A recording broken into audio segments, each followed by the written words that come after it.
Sexual exposure जो है ना, उसकी वजह से मैंने बताया ना आपको, एचपीवी वायरस है जिसकी प्रेजेंस के अंदर कैंसर सर्विक्स ज़्यादा पनपता है जी। तो इसलिए बचाव में तो मेरा बेटू कोई भी इन्फेक्शन हो किसी भी तरह की वजाइनल हो, उसको जल्दी से जल्दी ट्रीट करवाना चाहिए।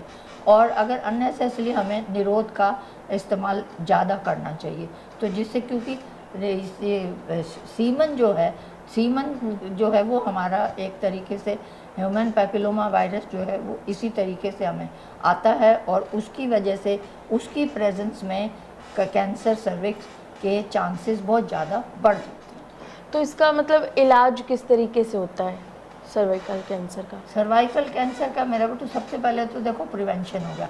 प्रिवेंशन के बाद अगर हमें कैंसर सर्विक्स किसी का डायग्नोज अगर हो जाता है तो उसकी तो फिर सर्जिकल भी है, और आजकल बहुत अच्छी अच्छी एंटी कैंसर ड्रग्स आई हुई हैं जिसमें कई बार हम पहले भी दे देते हैं और बाद में भी दे देते हैं।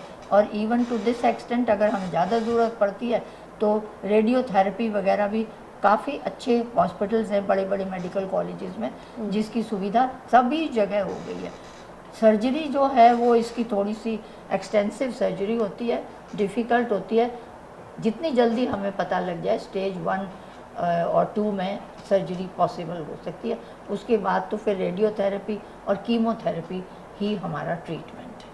और इसके रिलेटेड जो वैक्सीनेशन होती है वो कब लगवानी चाहिए? वैक्सीनेशन मैंने बताया ना आपको, 14 साल की उम्र के बाद एकदम लगवा लेना चाहिए, या फिर अगर उन बहनों को हमारियों को ना पता लगे तो जैसे ही मैरिज अगर हो जाए तो जितनी जल्दी लगवा लो उतना बेटर रहता है, और इसके 2 ही इंजेक्शन लगते हैं। तो मैम जिस तरीके से अभी आपने कहा कि मैरिज हो तो उसी वक्त लगवा लें। हाँ।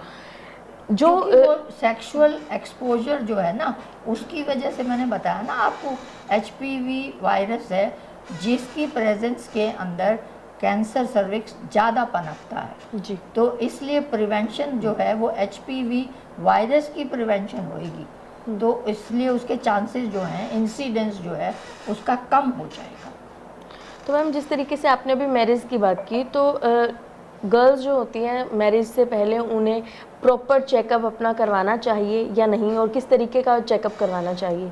नहीं, मैरिज से पहले तो मेरा बेटू वो चेकअप तो कुछ नहीं करवा सकती, पर और चीज़ों के लिए वो डॉक्टर के पास जा सकती हैं, जैसे भाई किस तरीके की हमें, अब जैसे फॉलिक एसिड वगैरह है, आयरन है, ह्यूमन अगर उनके अंदर ये क्या बोलते हैं हीमोग्लोबिन वगैरह कम है, वो चीज़ें तो ठीक है। बाकी कैंसर सर्विक्स की प्रिवेंशन बिफोर मैरिज तो कोई प्रिवेंशन होती नहीं है, पर मैंने बताया ना एचपीवी वायरस है जिसकी प्रेजेंस में ये ज़्यादा होता है, और जो कि एक्सपोज करने के बाद, सेक्सुअल एक्सपोजर के बाद इसके चांसेस बढ़ जाते हैं।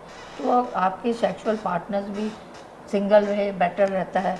तो यही प्रिवेंशन है जो हमें ध्यान रखना चाहिए जिस चीज़। और मैम अब जिस तरीके से आप इतने एक्सपीरियंस हैं, अनुभवी हैं, तो आपको क्या लगता है कि जितनी हेल्थ रिलेटेड जो भी अवेयरनेस अब हो रही है, क्या पहले वो महिलाओं को या लोगों को पहले मालूम थी जितनी अब अवेयरनेस होती जा रही है? नहीं, अब अवेयरनेस डेफिनेटली बहुत ज़्यादा अच्छी हो गई है। हम तो ओवर द ईयर्स देखते आ रहे हैं मेरा बेटू कि पहले हमारी बहनें पढ़ाई लिखाई के हिसाब से भी नहीं थी, अब आजकल पढ़ाई लिखाई भी बढ़ गई है, और कितने अच्छे अच्छे साधन हैं कि जो उन तक पहुंच जाते हैं और उनको पता लग जाता है। आज अब तो टीवी भी जगह जगह रखे हुए हैं, पंचायतों में भी, इवन गाँव के अंदर भी टीवी वगैरह वो देख लेती हैं, और हर गांव के अंदर, हर शहर के अंदर पीएचसी और ये जो छोटी यूनिट्स हैं हमारे हॉस्पिटल की गवर्नमेंट की तरफ से, गवर्नमेंट ने भी बहुत कुछ किया है, और इस वजह से हमारी बहुत सी बीमारियों से हमारी बहनों को छुटकारा आज के दिन मिल रहा है। तो मैं सोचूंगी अवेयरनेस तो देखो बहुत ज़्यादा अच्छी हो रही है। Thank you ma'am. तो ये थी हमारे साथ डॉक्टर कृष्णा सांगवान, और ऐसी जानकारियों के लिए देखते रहिए सेहत तहल का। बहुत बहुत शुक्रिया।